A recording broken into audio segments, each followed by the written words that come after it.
மணிப்பூர்ல மீண்டும் கலவரம் ஏற்பட்டிருக்கு. மக்கள்லாம் கொல்லப்பட்டிருக்காங்க. ஆனா இதை பார்த்து இதுக்கு தீர்வு காண வேண்டிய பிரதமர் மோடி இதுவரை மணிப்பூரை செல்லவில்லை. ஆனா வெளிநாடுகளுக்கு தொடர்ச்சியாக சுற்றுப்பயணம் மேற்கொண்டு வராரு. இதை எப்படி பாக்குறீங்க?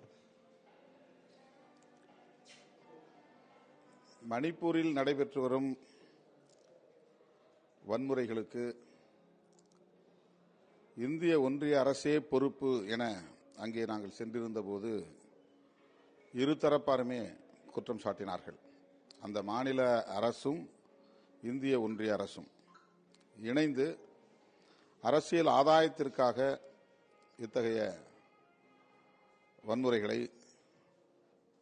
நேரடியாகவும் மறைமுகமாகவும் தூண்டிவிடுகிறார்கள் என்று பாதிக்கப்பட்ட மக்கள் நாங்கள் போயிருந்த போது நாடாளுமன்ற உறுப்பினர்களிடையே குறிப்பிட்டார்கள். அது உண்மை என்பதைப் போல தொடர்ந்து பிரதமர் மோடி அவர்களின் நடவடிக்கை அமைந்திருக்கிறது. அதை பற்றி அவர் எங்கும் வாய் திறப்பதில்லை. அந்த பிரச்சினைக்கு தீர்வு காண எந்த முனைப்பையும் அவர் காட்டுவதில்லை.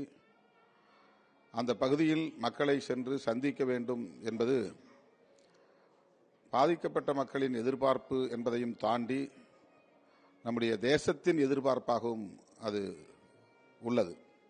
ஆனால் பிரதமர் அவர்கள் மிகவும் பிடிவாதமாக அந்த பிரச்சனையில் செயல்பட்டு வருகிறார். அந்த பகுதிக்கு செல்ல மறுக்கிறார், மக்களை சந்திக்க மறுக்கிறார், அந்த பிரச்சனைகளை பற்றி வாய் திறந்து பேச மறுக்கிறார். இது அதிர்ச்சி அளிக்கிறது. அவருடைய நிர்வாகத்திறன் எவ்வளவு பலவீனமாக இருக்கிறது என்பதற்கு மணிப்பூரில் தொடரும் வன்முறைகளே ஒரு சாட்சியமாக இருக்கிறது. பாஜக ஆளும் மாநிலங்கள் வளர்ச்சி அடைஞ்சிருக்கு. மற்ற ஆட்சிகளை விட பாஜக ஆட்சியில் தான் சிறப்பாக இருக்குன்னு ஒன்றிய அரசு தொடர்ச்சியாக கூறி வருகிறது. ஆனால் கடந்த சில நாளுக்கு ஊபியில் ஒரு மருத்துவமனையில் நடந்த விபத்தில் 10 குழந்தைகள் இறந்திருக்கு.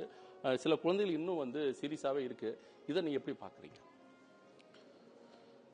மருத்துவமனையில் நடந்த விபத்து மிகுந்த அதிர்ச்சியை தருகிறது. அதிலும் குழந்தைகள் பலர் உயிரிழந்திருக்கிறார்கள். இன்னும் பலர் உயிருக்கு போராடி கொண்டிருக்கிறார்கள் என்பது பெரும் துயரம் அளிக்கிறது.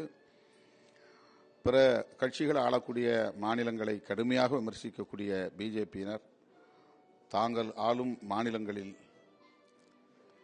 மக்களுக்கு என்ன பாதுகாப்பை உறுதிப்படுத்தி இருக்கிறார்கள் என்பது கேள்விக்குறியாக இருக்கிறது. அதற்கு இந்த உத்தரப்பிரதேச மருத்துவமனை தீ விபத்து ஒரு சான்றாக இருக்கிறது. பிஜேபி ஆளும் மாநிலங்களிலெல்லாம் வெறுப்பு அரசியலை மிக கவனமாக விதைத்துக் கொண்டே இருக்கிறார்கள். மக்களிடையே பிளவுவாதத்தை பெருக்கிக் கொண்டே இருக்கிறார்கள். உத்தரப்பிரதேசம் மட்டுமல்ல, எங்கெல்லாம் பிஜேபி ஆளுகிறதோ அங்கெல்லாம் இந்த அரசியல் தான் மேலோங்கி இருக்கிறது. இதற்கு உத்தரப்பிரதேச மாநில அரசு, இந்திய ஒன்றிய அரசு பொறுப்பேற்க வேண்டும். உத்தரப்பிரதேசத்தில் நடந்திருக்கிற இந்த விபத்து வெறும் விபத்தாக நாம் கடந்து போக முடியாது. அதற்கு மாநில அரசும் இந்திய ஒன்றிய அரசும் பொறுப்பேற்க வேண்டும் என்று வலியுறுத்துகிறேன். தொடர்ச்சியாக அழைப்பு விடுத்து வருகிறது அதிமுக. அப்பனா அதோடைய பலவீனத்தை காட்டுதா சார்? உங்களுக்கு அழைப்பு விடுத்து வராங்க, அப்படி பார்க்கும்போது அதிமுக பலவீனமா இருக்கா? அவர்களுடைய நோக்கம் திமுகவை மீண்டும் ஆட்சிக்கு வர விடாமல் தடுக்க வேண்டும், அதற்கு திமுக கூட்டணியை பலவீனப்படுத்த வேண்டும் என்பதாகத்தான் தெரிகிறது. அவர்கள் ஆட்சிக்கு வர வேண்டும் என்று விரும்புவது அவர்களுடைய விருப்பம் அல்லது உரிமை. ஆனால் எதிர்க்கட்சிகளின் கூட்டணி வலிமையை கேள்விக்குள்ளாக்குவது, அதைவிட முக்கியமாக விடுதலை சிறுத்தைகளின் மீதான நம்பகத்தன்மையை கேள்விக்குள்ளாக்குவது வருத்தம் அளிக்கிறது. நான் ஏற்கனவே சொல்லியிருக்கிறேன், இந்த கேள்வியை மறுபடியும் இனி ஊடகவியலாளர்கள் என்னை கேட்க வேண்டாம். விடுதலை சிறுத்தைகள் கட்சி இணைந்து உருவாக்கிய கூட்டணி மதசார்பற்ற முற்போக்கு கூட்டணி. விடுதலை சிறுத்தைகள் கட்சியும் இணைந்து உருவாக்கிய கூட்டணி இந்தியா கூட்டணி.